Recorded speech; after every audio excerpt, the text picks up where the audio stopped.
나눌 말씀은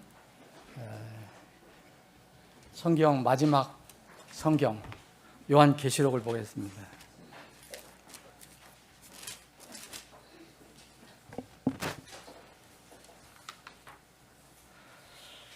요한계시록 13장입니다.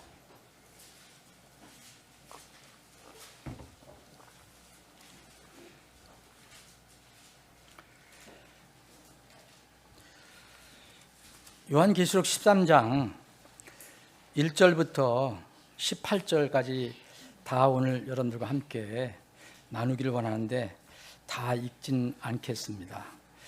몇 군데만 읽겠습니다.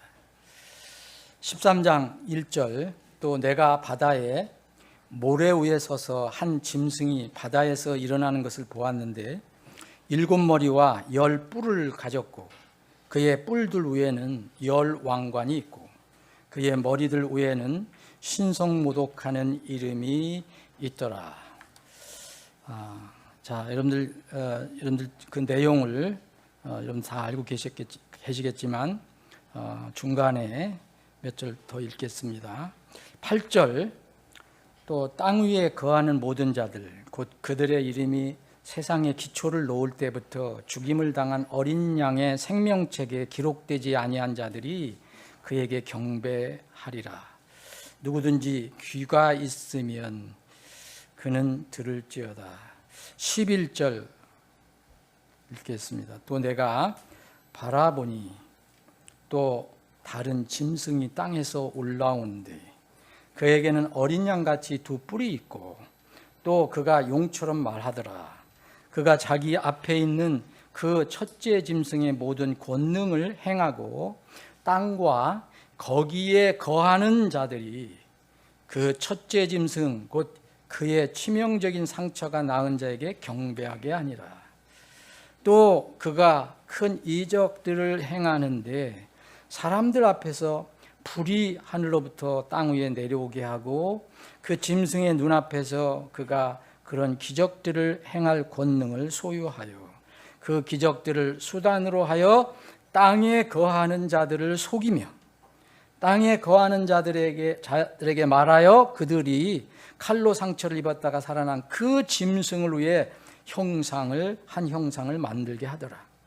또한 그가 그 짐승의 형상에게 생명을 줄 수 있는 권능을 가져 그 짐승의 형상이 말을 하게도 하고 또 그 짐승의 형상에게 경배하지 아니하는 자들은 다 죽이게 하더라. 그리고 그가 모든 자, 곧 작은 자나 큰 자나 부유한 자나 가난한 자나 자유로운 자나 매인 자에게 그들의 오른손 안에나 이마 안에 표를 받게 하고 그 표나 그 짐승의 이름이나 그 이름의 수를 가진 자 외에는 아무도 사거나 팔지 못하게 하더라. 여기에 지혜가 있으니 지각이 있는 자는 그 짐승의 수를 세어보라. 이는 그것이 어떤 사람의 수기 때문이라. 그의 수는 666이니라. 아멘. 아버지 하나님, 오늘 저희들에게 복된 주일을 허락해 주셔서 하나님 집에 모여 주님을 예배할 수 있는 이런 특권, 기쁨을 허락해 주셔서 감사합니다. 오늘 또한 생명의 말씀을 통해서 우리에게 필요한 영적 양식을 공급해 주심을 감사합니다. 비록 연약한 사람이 전하는 말씀이지만 하나님의 입에서 나온 말씀을 그대로 가감없이 전할 때 주님께서 그 말씀을 우리 사랑하는 지체들 각자에게 필요한 양식으로 공급해 주시옵소서. 성령 하나님께서 이 시간을 주장하시고 우리 사랑하는 지체들 각자의 마음도 주장해 주셔서 말씀을 하나님께서 공급하시는 이 하늘의 만나를 기쁘게 맛있게 받아들일 수 있게 해 주옵소서. 예수님의 이름으로 기도합나이다. 아멘. 사람들은 본성상 억압되신 자유를 원합니다. 그렇게 우리가 창조되었기 때문입니다. 그런데 무엇에 사로잡히면 그 귀중한 하나님께서 우리에게 천부적으로 주신 이 자유를 희생시키면서까지 자기가 사로잡힌 것에 매달리게 됩니다. 이것이 사람의 한 모습입니다. 이단 사이비 종교나 어떤 특정한 정치 이념에 빠진 사람들은 우상이 된 교주나 어떤 그 종교 지도자나 아니면은 세속적인 그 정치인의 지배를 받는 모습을 우리가 바라볼 수 있습니다. 이 시대에 나온 새로운 그 용어인데 가스라이팅이라는 게 있습니다. 이 가스라이팅이라는 것은 주도권을 쥔 어떤 사람이 상대방이 자기를 의존하도록 만들기 위해서 심리적으로 상대의 현실감을 뒤에서 조종하는 겁니다. 그래서 영향력을 행사해서 그 사람에게 정서적 학대를 가하는 겁니다. 그런데 그 학대를 받는 사람은 실제 학대를 당하면서도 점점 그 사람의 영향력에서 벗어나지 못하고 오히려 자기가 학대받는 것을 그 사람에게 책임을 돌리지 않고 자기 자신에게 문제가 있는 것처럼 생각해서 점점 그 상태로 빠져 들어갑니다. 이것이 제가 간단히 말씀드리면 가스라이팅이라는 겁니다. 안타까운 것은 지금 우리나라에는 교회가 5만 개가 넘는다고 합니다. 우리나라도 종교적인 가스라이팅에 빠진 사람들이 많게 보입니다. 정치 사상적으로도 가스라이팅이 되어서 온전히 거기에 끌려가는 것을 봅니다. 물론 그들은 그것이 최선이라고 의라고 이야기하지만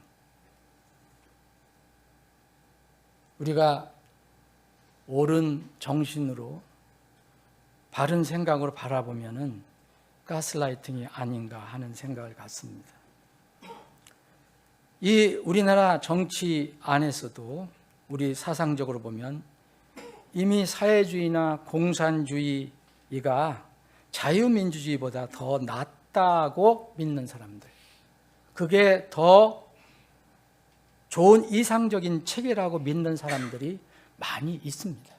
이거는 현실입니다. 지금 어차피 이제 내일 모레 대통령 선거를 하는데 여러분 그러면 또 저 목사가 또 어떤 정치적인 발언을 하려고 하는가 보다 미리 생각할 수 있다면 여러분 그런 마음을 가지고 있다면 그건 잘못 생각하신 겁니다. 저는 정치를 말하지 않습니다. 정치를 말하는 것이 아니고 하나님의 말씀을 스펙트럼 삼아서 그를 바라보는 겁니다. 어느 자칭 진보 대통령이라 하는 사람은 나는 그 구호를 보고 좀 섬뜩했습니다. 그걸 박수치는 사람들도 많이 있는 것을 내가 보았습니다. 갈아엎자 이 불평등한 세상, 이게 구호였습니다. 이것은 기존 것은 모두 사악하니까 갈아엎어버리자. 그렇게 주장하는 그 사람도 이 세상에 속한 사람인데 그 세상에 속한 모든 것을 갈아엎으면 자기도 갈아엎어져야 되는 거 아닙니까? 자기는 옳고 자기만 선이고 나머지는 다 갈아엎을 대상이라고 믿는 것이 이게 정치적인 사상적인 가스라이팅입니다.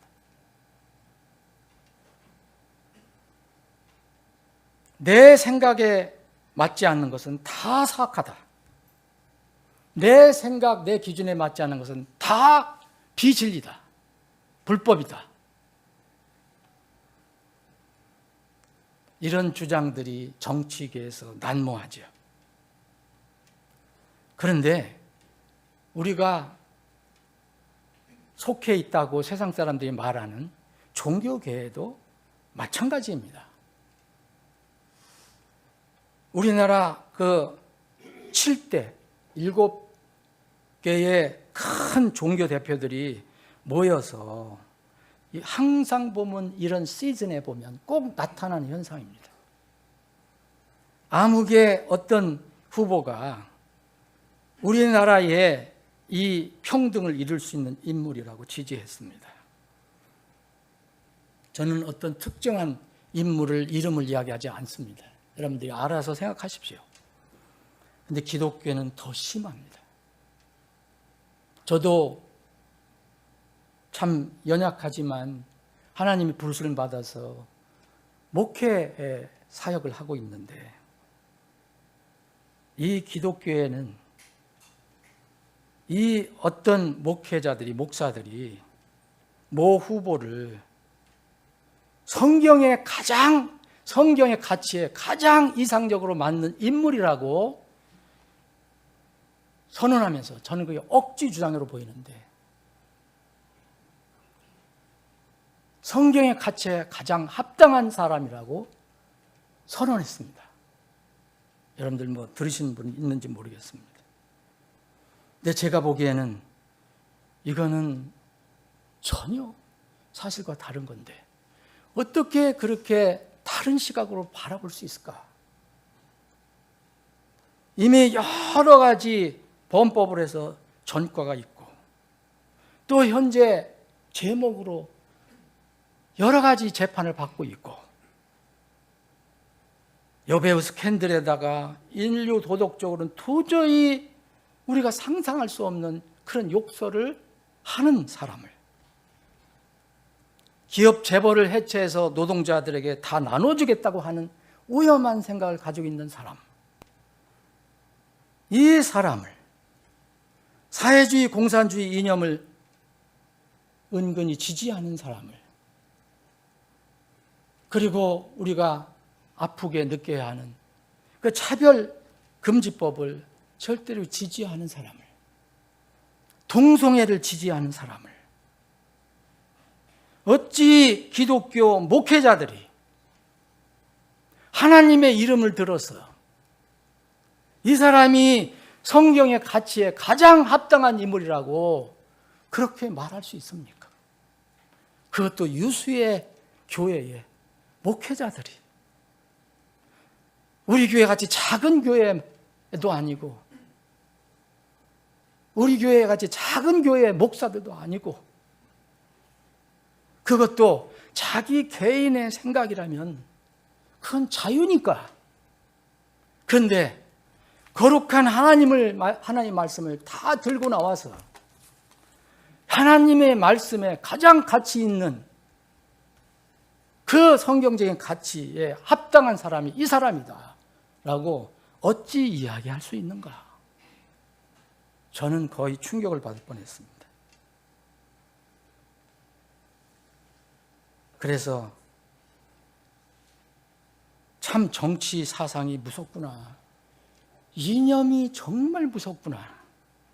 어떻게 이 사람들은 그 이념과 사상이 하나님 말씀보다 더 중요해서 그 하나님 말씀을 무슨 이용하게 하고 있는가?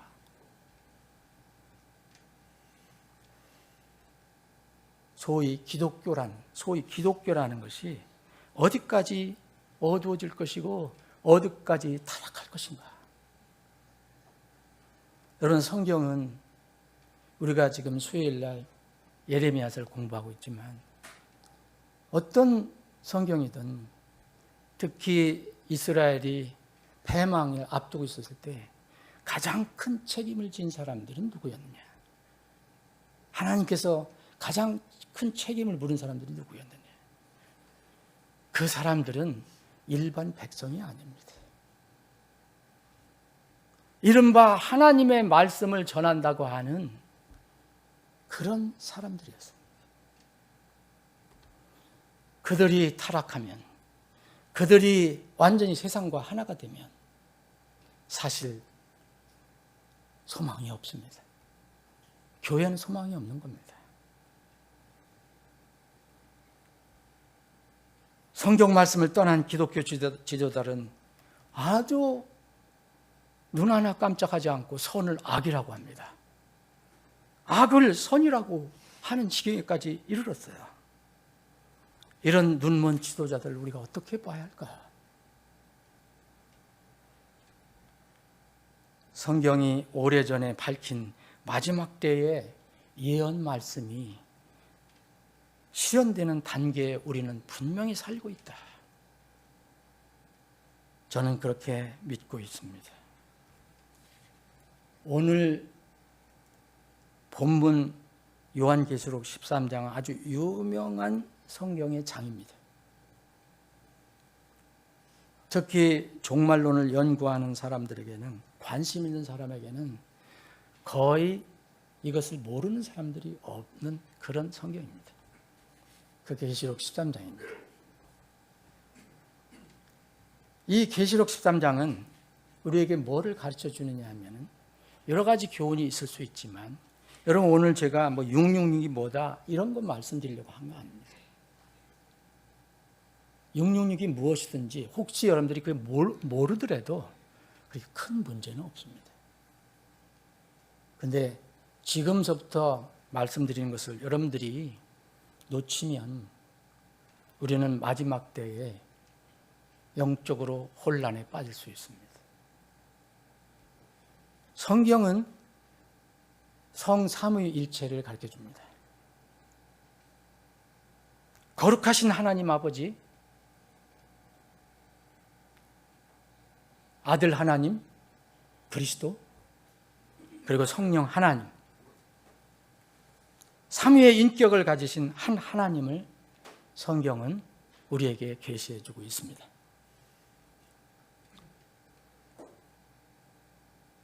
이 세 위격을 가지신 분들은 다 각자의 인격이 있고 역할이 있지만 성경은 또 한 하나님이라고 말씀합니다.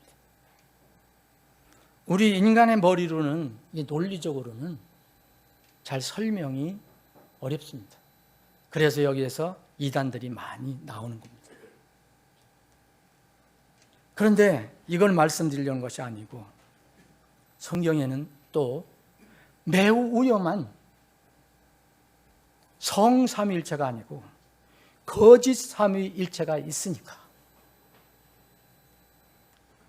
성경을 읽는 자들은 주의를 하라고 반복해서 경고하고 있습니다. 이 거짓 삼위일체는 마지막 때에 더욱 세상을 미혹하게 할 거고, 또 사람들에게 큰 고통을 가져올 것입니다. 하나님 아버지의 그 자리를 차고 들어가 있는 거짓 삼위일체 첫 번째는 용입니다. 용. 오늘 본문 말씀에서 용이 나옵니다. 용. 이 용은 다른 말로 마귀라고도 합니다. 세상을 속이는 자라고도 합니다. 사탄이라고도 합니다.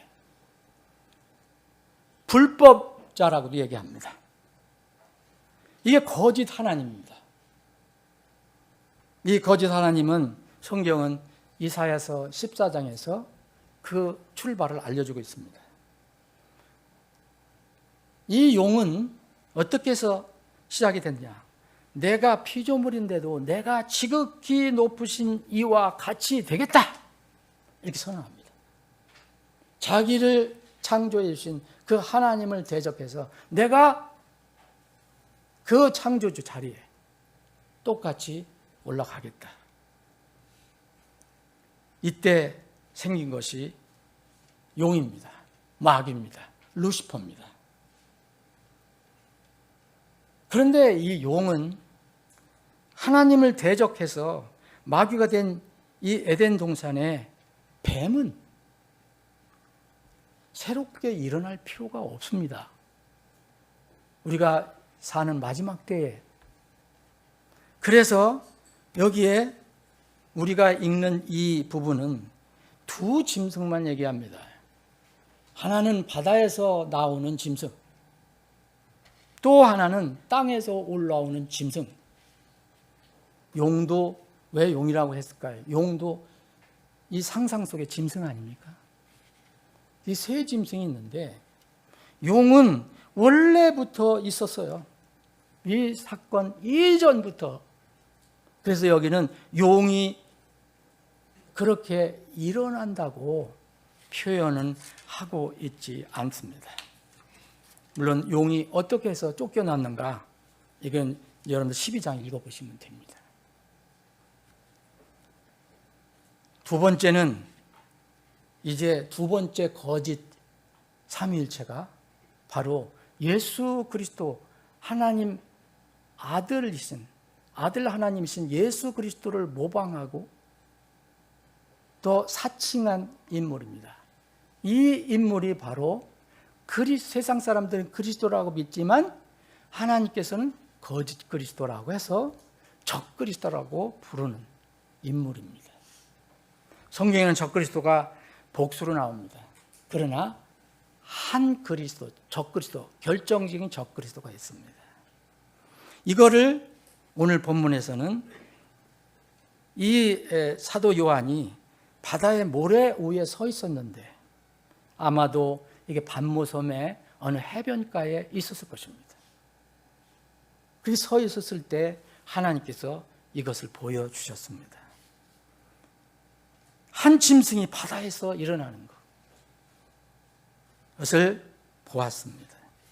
바로 그 짐승을 설명을 쭉 해줍니다. 이 짐승은 용의 권능과 자리와 큰 권세를 받습니다. 2절에 보면 내가 본 그 짐승은 표범과 비슷하고 그의 발은 곰의 발과 같으며 그의 입은 사자의 입과 같았더라. 용이 자기 권능과 자기 자리와 큰 권세를 그에게 주었더라. 마귀가 세상에서는 그리스도라고 알려진 사람에게 주었다는 겁니다. 그게 적그리스도입니다. 이 요한계시록 13장에서 나와 있는 이 한 짐승입니다. 바다에서 일어난 한 짐승을 말합니다. 바다는 물론 실제적인 바다를 여기서 가르치는 건 아니고, 바다는 성경에서 모든 민족, 나라, 많은 무리들을 지칭할 때 많이 사용됩니다. 그 인물이 어디서 나오는가를 알려줍니다. 근데 이 사람이 여기 3절에 보니까 내가 보니까 그의 머리들 중에 하나가 상처를 입어 죽게 된 것 같았는데 그의 치명적인 상처가 나왔더라. 이 온 세상이 놀라워하며 그 짐승을 따르더라. 이것은 거의 어떤 기적적인 사건을 얘기합니다. 그래서 이건 도저히 세상 사람들은 생각할 수 없는 일인데 기적적으로 이 치료를 받았습니다. 거의 죽었다가 일어났는지. 그래서 세상 사람들이 엄청나게 흠모를 하고 따라갑니다. 그 얘기를 한 겁니다. 그래서 세상이 그 짐승을 따른다. 그래서 이 4절에 보면 그들이 그 짐승에게 권능을 준 그 용에게 경배하더라. 자, 적그리스도를 따르는 사람들은 누구를 경배하는 거냐? 용을 경배하게 됩니다. 마귀를. 또 그들이 그 짐승에게 경배하며 이르되 누가 이 짐승과 같으랴? 누가 능히 그와 전쟁할 수 있으랴? 하더라. 세상에 큰 권세를 가지게 된다는 것을 알 수 있습니다. 5절에 보면 또 짐승에게 큰 것들과 신성모독하는 입이 주어졌으니, 자, 신성모독이라는 하나님의 이름을 훼손하는 것을 얘기하죠. 하나님의 사람이라고 얘기하고 하나님 말씀을 얘기하고 성경을 가지고 얘기하는데 실제로는 마귀를 따르는 일. 그 신성모독을 말하는 입이 그에게 주어졌다. 적그리스도에게. 그래서 42달 동안 지속할 권능이 그에게 주어졌다고 합니다. 이거는 이제 대환란 때 어느 기간을 이야기하는 거겠죠. 이 적그리스도는 자기 입을 벌려서 하나님 대적합니다. 6절에 보면 그 이름과 또 그것뿐이 아닙니다. 그분의 성막과 심지어는 이미 구원받고 하늘에 들어간 하나님의 성도들을 향해서 엄청난 욕을 퍼붓습니다. 그게 6절입니다. 또 이 지상에 그때 당시 남아있는 이 지상에 하나님의 사람들, 성도들 괴롭히는 일 합니다. 여기서는 전쟁을 한다고 표현했습니다. 그에게 그 성도들과 전쟁하여 그들을 이기는 권능이 주어졌으니 누가 주었을까요? 모든 족속과 언어와 민족들을 다스리는 권능이 그에게 줬더라. 여기 아까 바다에서 일어났다 그랬잖아요. 이 바다가 모든 족속, 언어, 민족이라고 볼 수 있습니다. 온 세상을 이 적그리스도가 다스릴 때가 옵니다. 그런데 그때 불행한 것인지 다행인지 그때에 이 땅 위에 거하는 사람들이 있습니다.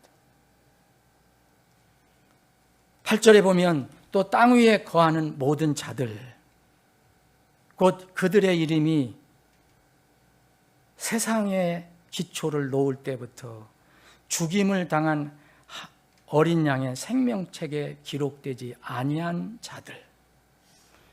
이 말씀은 그때 당시 땅에 거하는 사람들을 두 부류로 얘기합니다. 한 부류는 어린 양의 생명책에 기록되지 않은 사람들, 그리고 기록된 사람들, 두 부류를 얘기합니다. 그래서 여기서는 기록되지 아니한 사람들이 누구에게 경배하느냐? 바로 적그리스도에 경배합니다. 그래서 누구든지 귀가 있으면 그는 들을지어다 라고 얘기합니다. 이게 적그리스도에 관련돼서 요한계시록 13장에서 설명해 준 내용입니다. 적그리스도는 곳곳에 많이 기록이 되어 있습니다. 세 번째, 거짓 삼위일체 세 번째가 나옵니다. 이 계시록 13장에서는 두 번째 짐승으로 나옵니다. 그것이 바로 11절입니다. 여기 이상한 짐승이 있는데 적그리스도 또 다른 짐승이 땅에서 올라오는 모습이 나옵니다. 11절에 보면. 그런데 이 짐승도 용과 연결이 되어 있습니다. 그래서 용처럼 말한다 그랬는데 묘하게 이 인물은 뭘 가지고 있느냐면 어린 양 같은 두 뿔을 가지고 있다고 나옵니다. 어린 양 예수 그리스도를 모방하는 모습입니다.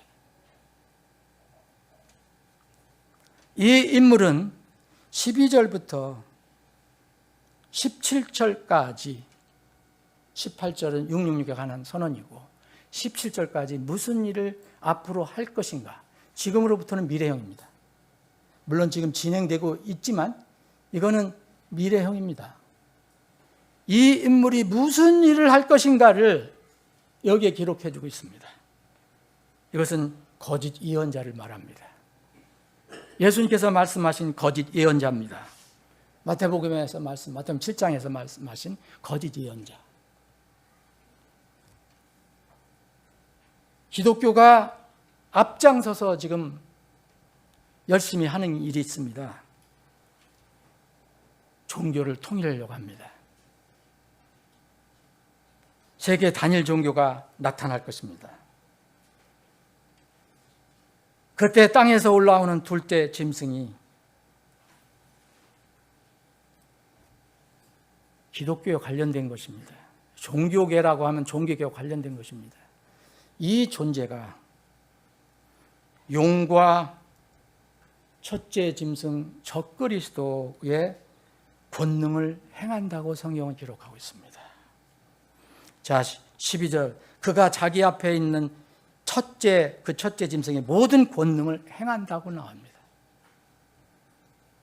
땅과 거기에 거하는 자들이 그 첫째 짐승, 곧 그의 치명적인 상처가 나은 자에게 경배하게 하니라 그랬습니다. 이 기독교 조직이라면, 기독교 조직, 어떤 거짓 예언자, 아니면은 어떤 종교 통합 조직이 누구를 이야기하느냐면 그리스도라고 자기는 주장하지만 성경은 밝히는 거짓 그리스도, 가짜 그리스도, 적 그리스도에게 예배드리라고 이 일을 합니다. 누가 한다고 말합니까? 이 거짓 예언자가. 또 그가 큰 이적들을 행하는데 사람들 앞에서 불이 하늘로부터 땅 위에 내려오고 기적을 베풉니다. 유사히도 어느 곳에 보면 무슨 이런 것이 일어난다고 얘기합니다. 저는 그런 것들을 무조건 그건 거짓이라고 이야기하지 않습니다. 분명히 일어날 수도 있습니다. 그런데 그것이 하나님부터 오느냐 안 오냐는 다른 문제입니다. 그 기적들을 수단으로 하여 땅에 거하는 자들을 속인다 그랬습니다. 대부분 그래서 사람들은 진실로 거듭나지 않은 사람, 이것에 다 속아 넘어가게 되어 있습니다. 눈앞에서 그런 일이 일어나는데 3절에 보면 그거 어떤 기적적인 무엇의 치료를 받았는데 다 세상이 놀라고 따랐다고 하지 않습니까? 그런데 만약 하늘에서 이런 일들이 불이 내려오는 이런 이적이 일어난다면 사람들이 과연 무감각할 수 있을까? 땅에 거하는 자들에게 말하여 그들이 칼로 상처를 입었다가 살아난 그 짐승을 위해 한 형상을 만들게 하더라. 자, 이 종교 조직 아니면 거짓 예언자, 이걸 기독교라고 한다면 기독교 어떤 예언자가 뭐라고 얘기합니까? 지도자가 거짓 그리스도의 우상을 만들자. 그래서 거기에다가 경배를 하게 합니다.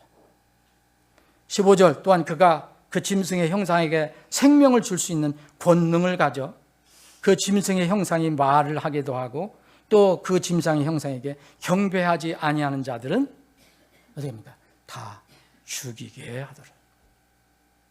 여러분, 이 일을 하는 것이 적그리스도입니까? 첫 번째 짐승입니까? 두 번째 짐승입니까? 성경은 분명하게 이야기하고 있습니다. 적그리스도가 죽이는 게 아닙니다. 누가 죽입니까? 종교 조직이 죽이는 겁니다. 거짓 예언자가 죽이는 겁니다. 그런데 세상은 다 적그리스도가 죽이는 걸로 알고 있어요. 여러분, 적그리스도는 숭배만 받습니다. 묘하게 용이 그렇게 세웁니다. 그리고 16절에 보면 그가 모든 자, 작은 자, 큰 자, 부유한 자, 가난한 자, 자유로운 자, 매인 자에게 그들의 오른손 안에 이마 안에 표를 받게 하고 또 그 표나 그 짐승의 이름이나 그의 이름에 수를 가진 자 외에는 아무도 사거나 팔지 못하게 하더라. 누가 하는 겁니까? 사람 여러분, 성경을 믿는다면 이게 적그리스도가 하는 겁니까? 거짓 종교 지도자가 하는 겁니까?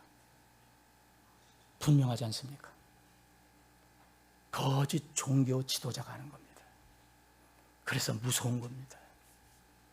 이 사람들은 얼마든지 말씀을 변개할 수 있고 얼마든지 그렇게 인간적으로 사용할 수가 있습니다. 사랑하는 여러분, 지금은 바로 우리가 이런 시대에 살고 있습니다. 오늘 이 말씀 중에서 8절에 보면 말씀드린 대로 두 부류가 나옵니다. 만약 지금 지금 이런 상황이라면 우리도 땅 위에 거하는 자들 중에 포함됩니다. 여러분들은 속으로 그러면 나는 나팔 소리 나면 다 올라가 있을 것이고 이거는 나한테 해당되지 않을 거니까 이렇게 생각할 수도 있겠죠. 그러나 영적인 원리는 어디나 동일합니다. 지금이나 그때나 과거에나. 자, 땅 위에 거하는 모든 자들 중에서 자기 각자의 이름이 이 어린 양의 생명책에 기록되지 못한 자들이 있습니다. 이 사람들은 아무리 자기가 종교적으로 무슨 신앙적으로 아름답게 보이고 신실해 보이고 거룩해 보여도 이 한 가지 사실, 분명히 태초부터 세상이 시작될 때부터 죽임을 당한 어린 양, 에덴 동산에서부터 죽임을 당한 어린 양, 그 어린 양의 생명책에 기록되지 아니한 자들은 다 경배할 거라고 성경은 말합니다. 이것은 무엇을 얘기합니까? 중요한 원리는 뭐냐? 생명과 겉으로 드러나는 어떤 모습을 얘기합니다. 그런데 어린 양의 생명책에 기록된 사람은 어떻게 합니까? 결코 경배하지 않을 것입니다. 그건 내가 내 힘으로 하는 것이 아닙니다. 어린 양의 생명책에 기록됐다는 것은 하나님의 권능, 성령 하나님께서 내 몸에 들어오셨다는 것을 말합니다.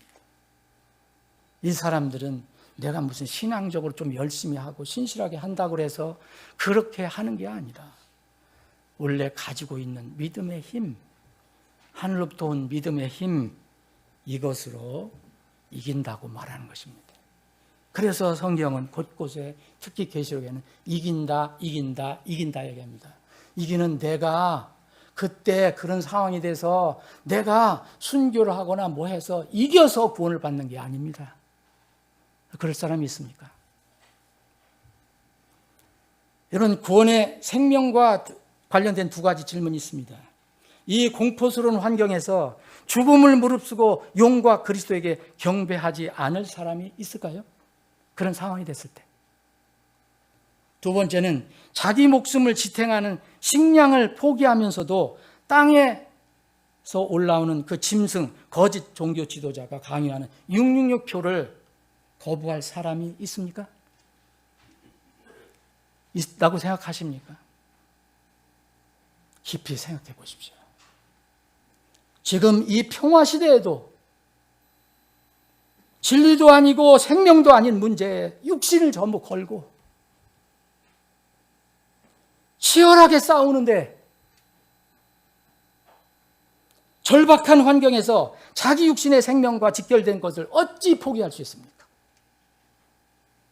여러분들 자신 있습니까? 이것은 사람의 힘으로는 불가능한 겁니다.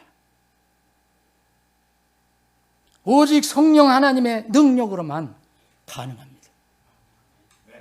믿는다고 주장하고 열심히 있는 교인이라도 하늘의 생명책에 기록되지 않은 사람은 자기 힘으로 마귀와 적그리스도를 이길 수 없습니다. 어떻게 그때 그렇게 해서 구원을 받습니까? 오직 세상의 기초를 놓을 때부터 죽임을 당하신 그 어린 양의 생명책에 기록된 사람 외에는 모두 마귀와 적그리스도를 경배합니다. 그리고 666표를 받게 되어 있습니다. 그래서 주님께서 제자들에게 그렇게 말씀하신 겁니다. 제자들도 사실 엉망이었습니다. 서로 다투고 싸우고 자기 육을 내세우고, 그런데 주님께서 너의 이름이 하늘에 기록된 것으로 기뻐하라고 했습니다. 용을 경배하고 666표를 받은 불신자의 운명이 여러분 이 13장 이후에 14장 이후로부터 계속 나옵니다.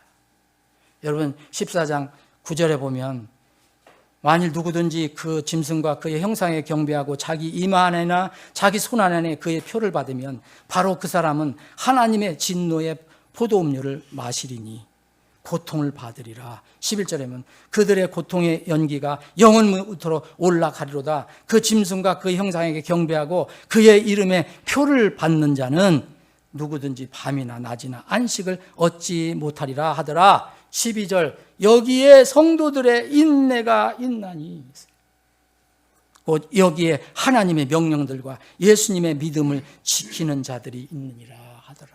여러분 이 지키려서 내가 내 힘으로 지킬 수 있습니까? 이런 상황에서 어린 양의 이름이 어린 생명체 이름이 기록되지 않았는데 내가 무슨 힘으로 그것을 이길 수 있습니까? 그래서 그때 구원받은 성도들은 얼마든지 그거를 견딘다는 겁니다. 내 힘 아니라 하나님의 힘으로.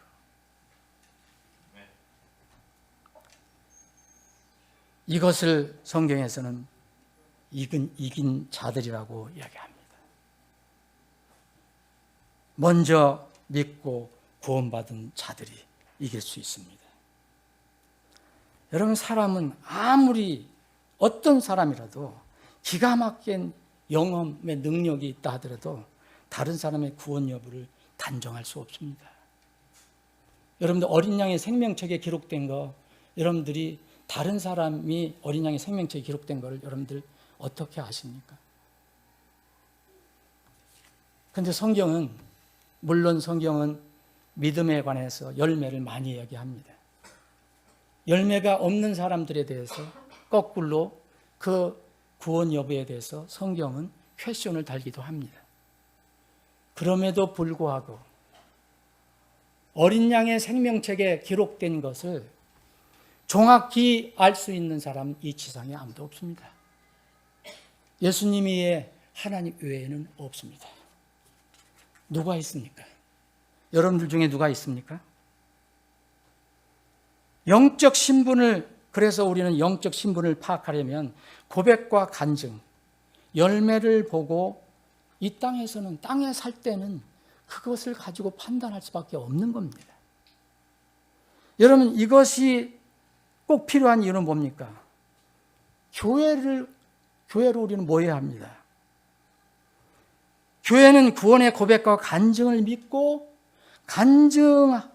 그 믿음을 세상에 공포하고 증인들 앞에 간증하는 물침례를 순종합니다. 그것을 통해서 우리는 지체로 받아들입니다. 그 지상에서 할 수 있는 겁니다. 그게 하나님의 가르침입니다. 그래서 지체가 돼서 함께 예배하는 것입니다. 그럼에도 불구하고 개인의 영적 신분은 전지전능하신 하나님만 정확히 아십니다. 우리는 구원을 미루어 볼 수는 있습니다. 미루어 판단해 볼 수는 있습니다. 그러나 단정하면은 큰 문제가 됩니다. 하나님의 자녀를 피조물인 내가 어떤 하나님의 자녀를 하나님의 자녀가 아닌 사탄의 자식이라고 이야기하는 것은 얼마나 무서운 얘기입니까? 사랑하는 여러분, 마태복음 7장에 보면 예수님이 오셨을 때에 거기 나타나는 사람들이 나옵니다. 7장 20절에 보면 그 주를 부르는 사람들은 우리보다도 더 뛰어난 신앙생활을 한 사람이라고 볼 수 있습니다. 여러분 그 사람들처럼 기적 행했습니까? 온갖 엄청난 일을 행하고 나름대로 신실하게 했던 사람들이 주님으로부터 버림을 받았습니다. 왜 버림받았을까요? 예수님은 말씀하십니다. 내가 지금 너를 모른다고 하는 게 아니에요. 현재형으로 얘기하지 않습니다. 나는 너를 처음부터 몰랐다고 말합니다. 난 너를 몰랐다. 어린 양의 생명책에 없었던 사람입니다. 여러분 아브라함과 롯을 보십시오. 우리는 아브라함이 구원받은 사람이라고 이야기하고 롯은 도대체 구원받은 사람이 어떻게 이제 소돔과 고모라가 살까? 우리 쉽게 얘기하죠. 그런데 성경은 뭐라고 합니까? 베드로서 2장을 보십시오, 여러분. 롯은 의인이라고 선언합니다. 여러분, 베드로와 가룟 유다 잘 아실 겁니다. 베드로는 3번씩이나 주님을 부인했습니다. 그런데 그거는 생명이 없었던 게 아니라 일탈이었습니다. 일탈. 그런데 가룟 유다는 모든 제자들이 다 자기들과 같은 제자인 줄 알았습니다. 그런데 예수님께서 너희 중에 하나는 마귀니라 그렇게 말씀해 주셨는데도 제자들은 여전히 유다의 정체를 몰랐습니다. 여러분 요한복음 6장 읽어보고 13장 읽어보십시오. 제자들은 유다가 자기들과 똑같은 제자인 줄 알았습니다. 이것이 사람의 판단입니다. 여러분 이단 사이비 그룹에서는 자기들이 정한 비성경적인 구원 기준으로 사람을 정죄하고 가스라이팅합니다. 그래서 그 수준에 그 기준에 이제 합당하지 않은 사람들은 다 그들은 구원받지 않은 사람이라고 매도를 합니다. 그래서 조직의 노예로 만들어갑니다. 지금 같은 자유 평화 시대에 여러분 다른 이의 영적 상태를 보고 그의 영적 신분을 다 이렇게 미루어 알 수는 있지만 우리가 다른 사람의 그 생명 소유 여부를 단정 지을 수가 없습니다. 하나님의 나팔 소리가 날 때 이제 드러날 것입니다. 그리고 두 번째는 환난 때 드러날 것입니다. 오늘 말씀은 환난 때 드러날 이야기입니다. 나팔 소리 날 때 주님의 소유된 사람들은 부활할 것이고 분명히 성경은 말합니다. 그때 부활할 사람이 있고 부활을 하지 못하는 사람, 땅에 남는 사람들이 나옵니다. 어린 양의 생명책에 기록되지 않은 사람들은 부활하지 못하고 땅에 남을 것입니다. 그때 땅에 남은 사람이 그때는 단정해도 틀리지 않을 것입니다.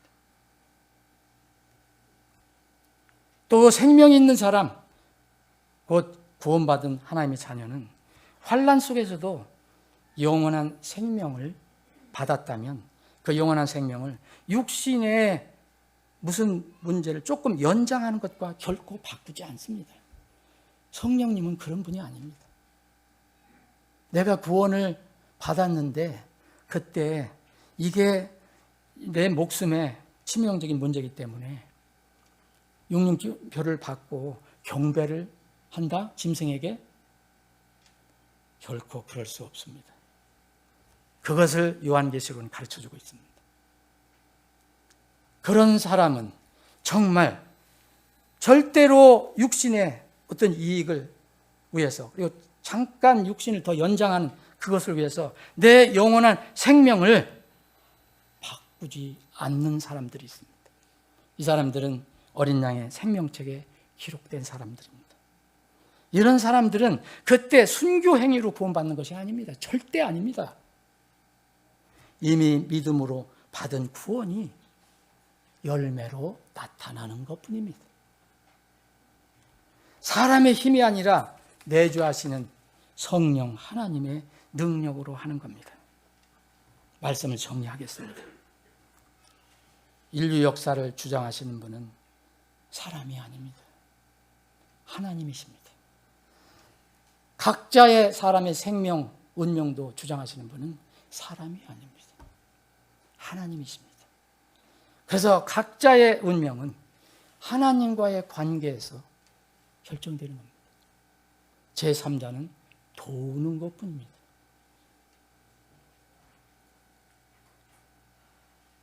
모든 혼은 더 높은 권력들에게 복종하라고 또 말했습니다. 이유는 하나님께서 나지 않은 권력이 없기 때문에 그렇다는 겁니다. 현재 있는 권력들도 다 하나님께서 정하셨다고 말합니다.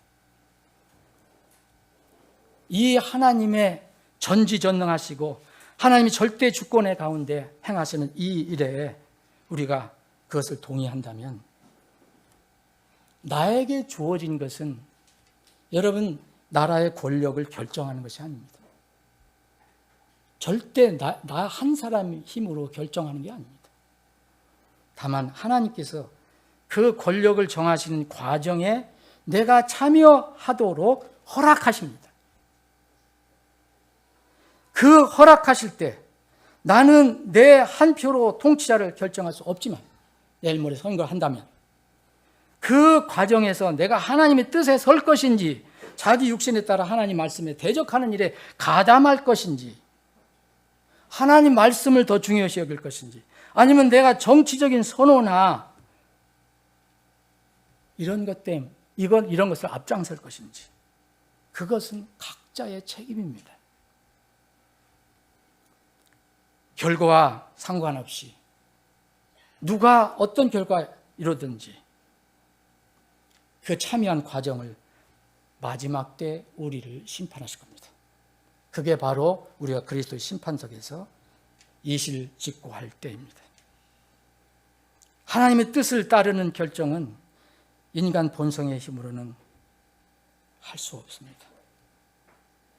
육신은 하나님의 말씀을 무시하는 그런 본성을 따르지만 진정으로 생명이 있는 사람은 어린 양의 생명책에 기록된 태초부터 죽으신 어린 양의 생명책에 기록된 사람은 믿음으로 하나님을 따라갈 힘이 있습니다. 만일 내 이름이 세상의 기초가 놓일 때부터 죽으신 어린 양의 생명책에 기록되지 않았다면 결국 결정적일 때는 자기 육신의 정욕을 따라갑니다. 사랑하는 여러분, 여러분의 이름이 하늘의 생명책에 기록되었습니까? 이걸 어떻게 압니까? 하늘에 올라가서 어린 양의 생명책을 두적거려서 찾는 것이 아닙니다. 성경이 제시하는 예수 그리스도를 정말 참 그리스도, 적 그리스도가 아니고 가짜 그리스도가 아닌 참 그리스도를 내 개인의 영원한 구주와 주로 진정으로 믿고 제 문제를 다 해결했다면 그 사람은 하늘에 이름이 기록된 사람들입니다. 이런 복이, 이런 은혜가 우리 모두에게 다 해당되기를 주님의 이름으로 축원합니다. 기도합니다.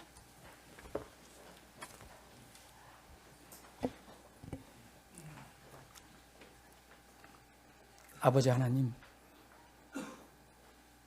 우리 자신을 돌아봅니다. 우리를 돌아볼 때 우리는 거듭나지 않았을 때도 육신의 본성에 끌려가는 육신의 노예였었습니다.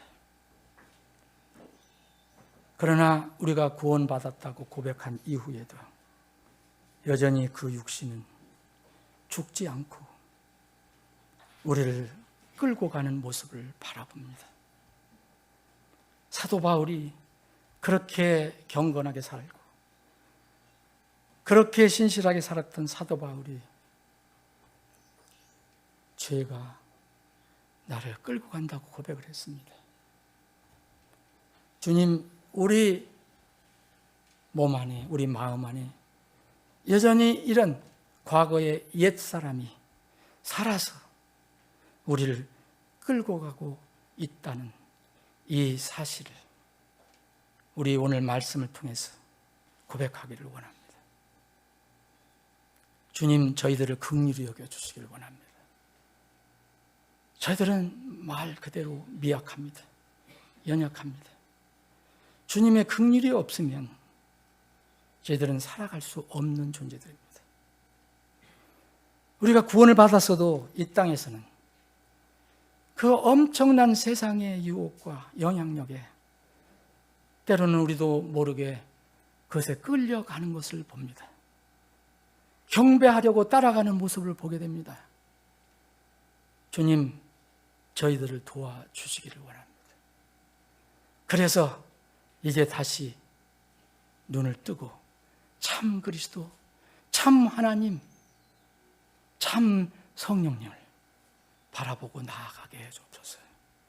앞으로 계속 세상은 극성스럽게도 이 거짓 하나님과 거짓 그리스도와 거짓 성령을 자처하는 거짓 예언자들이 우리에게 영향을 줄 것입니다.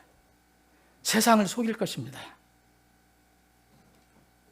주님께서 우리에게 성령의 지혜를 주시고 능력을 주셔서 이런 것을 잘 분별하게 하시고 능히 말씀을 붙들고 싸워서 이길 수 있도록 우리에게 하늘의 권능을 더해 주시옵소서.